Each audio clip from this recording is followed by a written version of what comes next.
Hi everyone, welcome to your Introduction to Crochet tutorial set.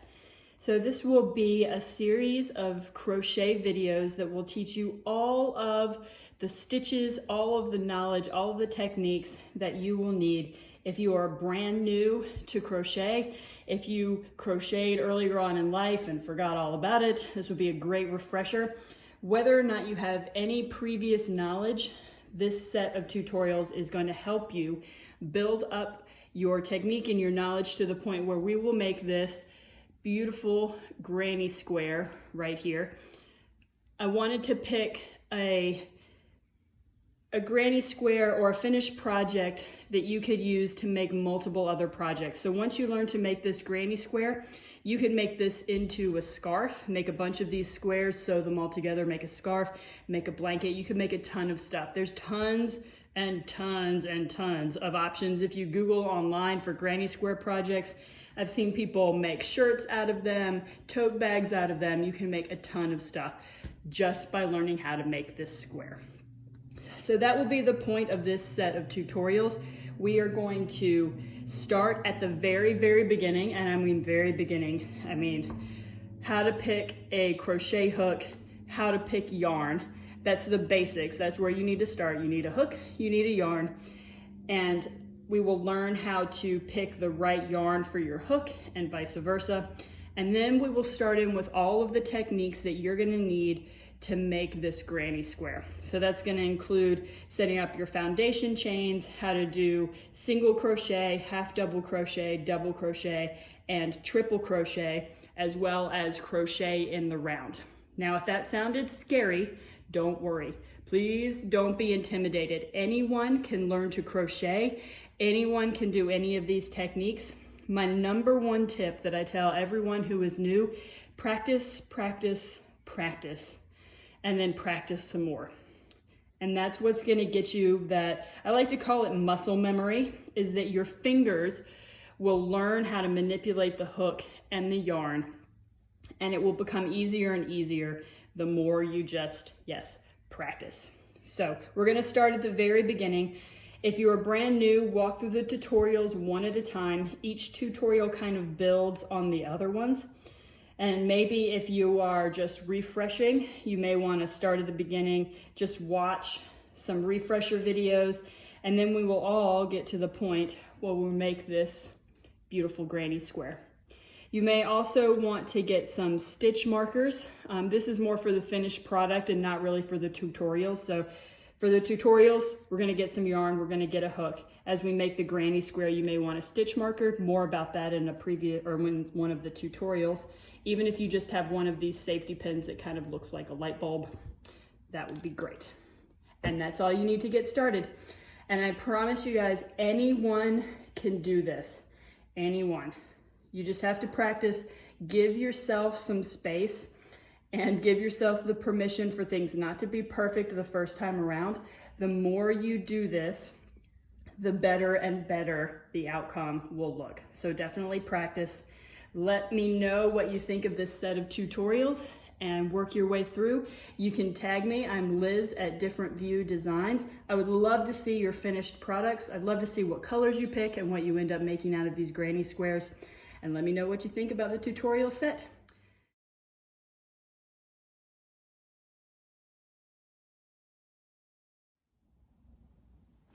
Hi everyone, this is Liz from Different View Designs. I am back with another crochet tutorial.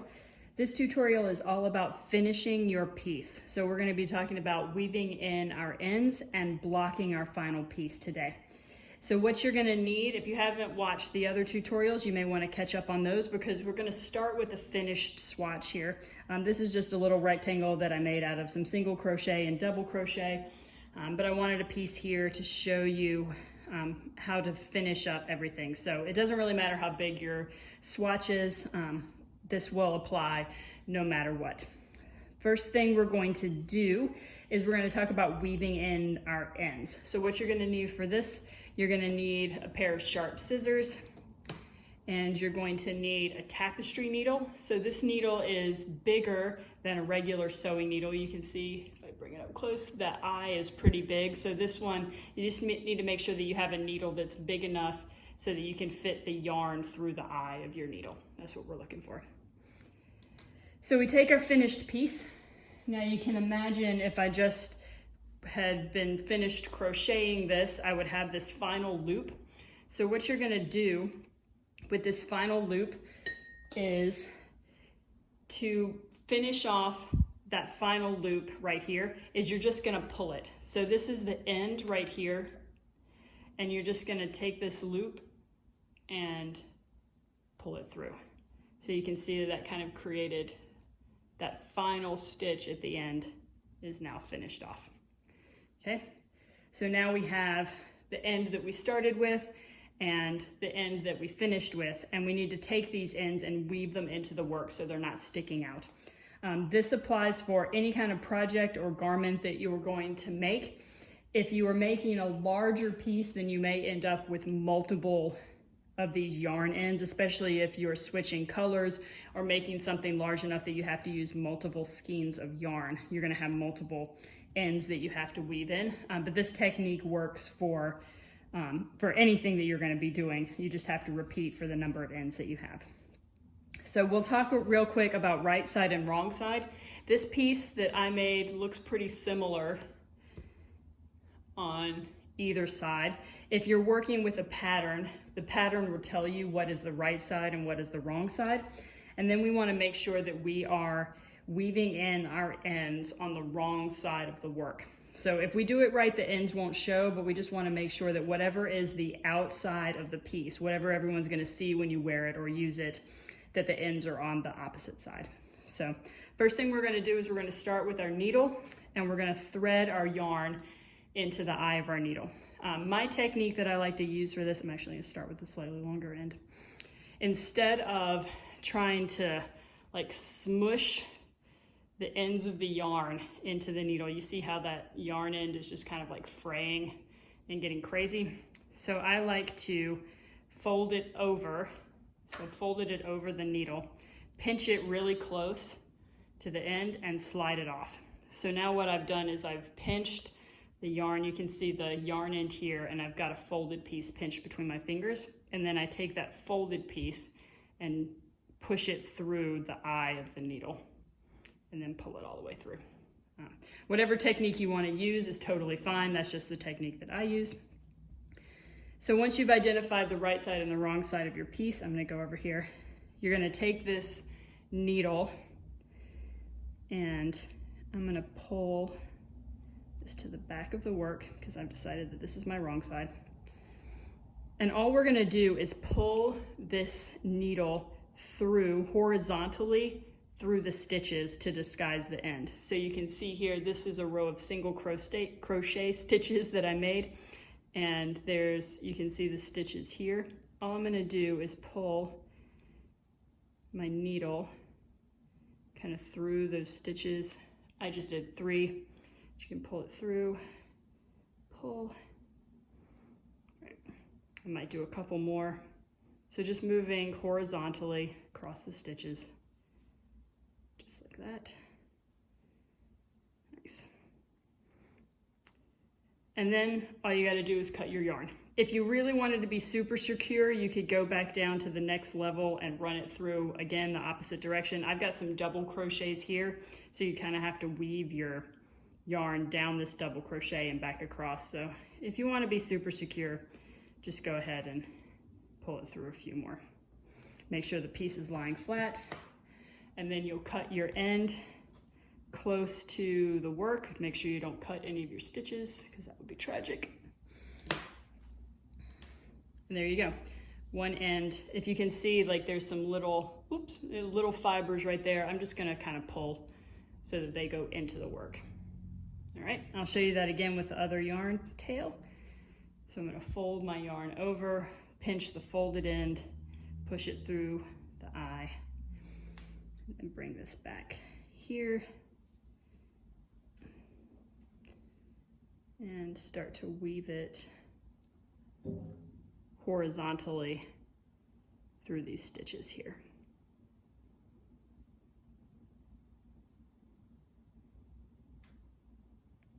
I'm picking up the stitches as we go. Feel free to pull it through Keep going. I'm just going to do a few more.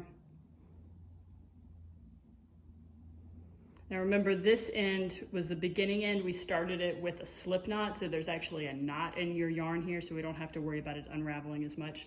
One thing that I want to point out, don't pull this too tight because you don't want it to look gathered at the end there. So make sure that you pull it so that it's straight, and then you can clip it off right there.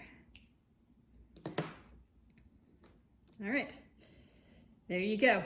Now you have got your piece, all your ends are woven in, and they're essentially invisible in here so that you can't really tell, oops, except for that little tail. Let me pull that out, snip, wink. Okay, there we go. Haha, now it's woven in. So there you go, there's our finished piece. So the next thing that we're gonna be talking about is blocking. All right, so we have moved over to my little blocking station over here. What I have with me is a little rubber mat. This is actually a piece of gym flooring that we had in a small enough piece for me to use for these videos.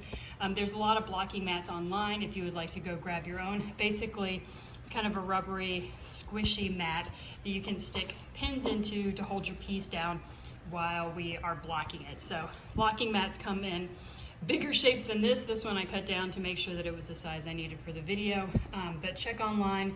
I'll add some resources in the comments for you guys to find your own blocking mats, but really you just need something with a little bit of squish that the pins will stick into so you can hold your piece down. So I've got that right here. I've also got my pins, and these pins come in a lot of different shapes and sizes too. Mine are just T-pins. They make them with a little ballpoint on the end, and they also make the cards that are a longer strip with a lot of different pins sticking out, which are really great if you're blocking things that have a lot of straight edges. For the ease of this tutorial, I'm just going to take these pins to show you how this is done. Make sure that these pins are rust proof, because what you don't want to do is work really hard on a piece and go to block it, and then your pins rust and get rust all over your piece. So just make sure these are rust-proof pins. You can get these just about anywhere. Amazon, any of the crafting stores should have them. And then what I'm going to use for today's tutorial is my steamer. It's this guy right here. This is just a regular clothing steamer. You put water in the bottom, steam comes out of the top. I don't have this on yet, that's why I'm touching it. There are some alternate ways to block. There's also wet blocking, where you take your pieces and you completely submerge them in water, lay them down on one of these mats, pin them out and wait for them to dry. You can also pin these pieces out and spray them with a spray bottle. If you are brand new and don't have a steamer and don't really want to get your piece soaking wet, that's a great option. If you want, just make sure with the spray bottle that you're spraying them down till they're pretty damp, so that all of the little fibers can get some water in there and soak the water up. And then once it dries, that's when you're going to get the most bang for your buck when you block these pieces. So I like the steamer, so we're going to use that guy. So first step, I've got both of my swatches here, my knit swatch and my crochet swatch. We're going to do both of these together. So all we're going to do is lay them out on my blocking mat. And I'm just going to take the pins, and I like to start in the corners and kind of pin the corners down. So what you want to do when you stretch these pieces out is you're not stretching them. I'm not pulling the stitches, just kind of making sure that everything's lying flat, that all the stitches look even. If you had a garment, say you're making a sweater, and you have from the pattern the dimensions of what your sweater body is supposed to be, here is where you would take a measuring tape, measure it out to make sure that the piece is the size that it's supposed to be as you block it. I'm also going to push some of these down. Now you can put as many pins in here as you need to. So one thing you can see with that crochet piece is that it was lying a little bit flat. When I look at this knit piece, you can see it's rolling, and this is just a normal way that the stitches often roll when you do stockinette stitch. So this middle portion right here is stockinette stitch. it's gonna roll. It's just what it does. Depending on which stitches you use, even with crochet, your piece might roll or flip up on the corners. So what we want to do for the knit stitch is to get rid of that. So I'm going to do the same thing with that little swatch. I'm going to pull up the corners.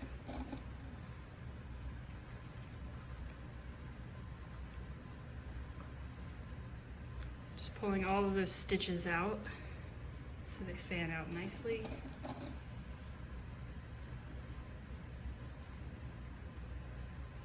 You can see with this piece I was not pulling the stitches, but just making sure that I'm getting that piece nice and even.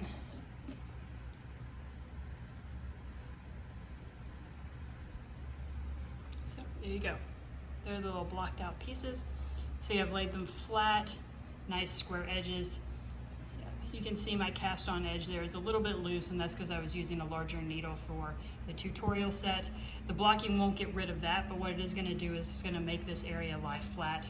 Same with the crochet, which is often a little bit flatter, but it's going to make the stitches pop out really nice and have this piece lie down and be really nice and flat. Cut back on the pins. So all I'm going to do is turn my steamer on, and I'm going to come back when this guy is heated up. I'm going to show you how to use it for these pieces. All right, we're back. I've turned on my steamer. This guy is ready to go. So now the plate is going to be hot. Make sure that you don't touch that. I've got a little bit of water here in the tank. Might need to fill that up in a little bit. So I'm going to take this piece and not jostle the camera while I do it.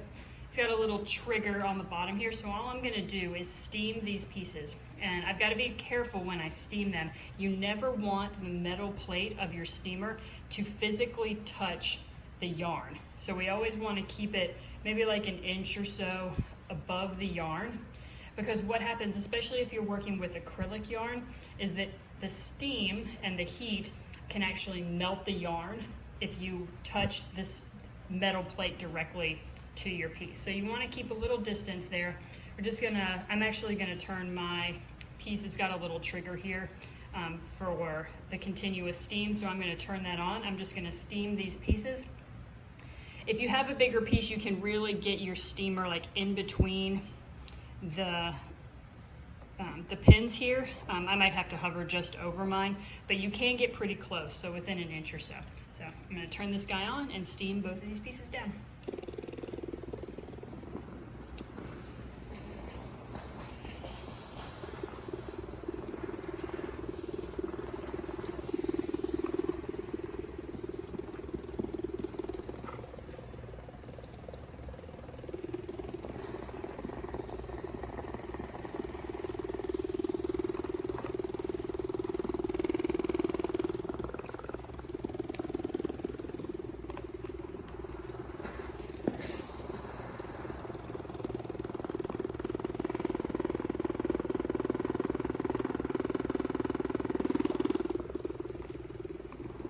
I like to go over these areas a couple of times as I'm steaming.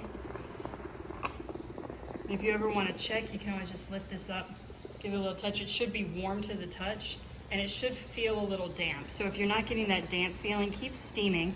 You don't want it to be soaking wet, but like I mentioned before, it's that water applied to the fabric that's going to give it the shape that you want and get rid of all of those curls and uneven looking stitches.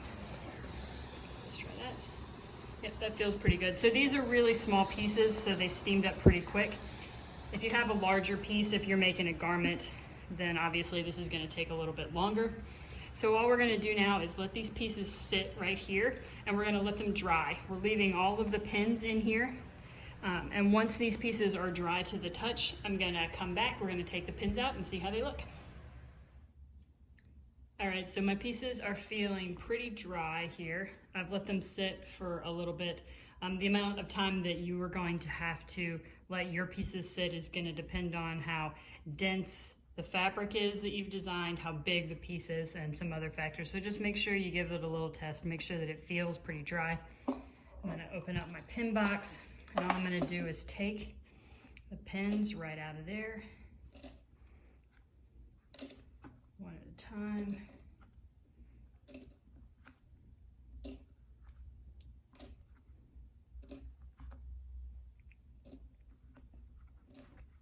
And you should be able to tell almost right away that your pieces are looking a little bit better. Put those over to the side. So the crochet piece is nice and flat. You got great stitch definition there. It just makes the piece look really nice. Makes the yarn look really nice. For our knit stitch, you can see how the piece has flattened out. We're not getting that curve anymore. So this is really great technique for just making sure that your pieces look nice. It is one of the things that when I was very early on knitting and crocheting, I never liked to block my pieces. I always thought that it was a little bit of an extra step and I hated doing it. Always wanted to just wear whatever I made right away. But the more I read up and learned about the techniques, the more I saw that it really does make a huge difference in how your pieces look, how they're gonna wear, even that kind of the texture and the flowiness of the fabric can really be helped a lot by blocking. You might get a piece that drapes a little better or just looks better on. So I know it sometimes feels like an extra step, but it really does make a big difference, especially with some of these knit sweaters where you do get that rolling. This is gonna really help straighten that out and make it look really nice. Blocking also finishes up again so that you can wear it for some of your hand knit items. So I'm not talking about sweaters that you get from any of the big box retail stores, but if you're making a sweater or a garment for yourself, and especially if you're using really nice yarns, so beautiful animal fab or animal yarns, then you really don't want to wash your pieces too often. So this is not a wear once and throw it in the washing machine kind of deal. You really hardly ever want to wash really nice sweaters. So what you would want to do is block them out nice first and wear them. And if they need washing, you can wash them gentle. Again, it's probably good to just dunk the pieces into a big vat of water with some wool soap in there and just lay them out flat. But really, this is really the finishing touch to any of the pieces that you are gonna do. So don't skip blocking. I swear it does make a big difference. So here's both the crochet and the knit piece. If you are following along with either one of these tutorials, I've done the same with both the knit and the crochet. So we're gonna start off with the very basic stitches and we have worked our way up to the finished piece. For the crochet square, that's gonna be make your own granny square, and for the knitting tutorials, that's gonna be to learn the open knot stitch so that you guys can start making your own garments. So finish up those last set of tutorials and I'd love to see what you guys make with all of your finished pieces.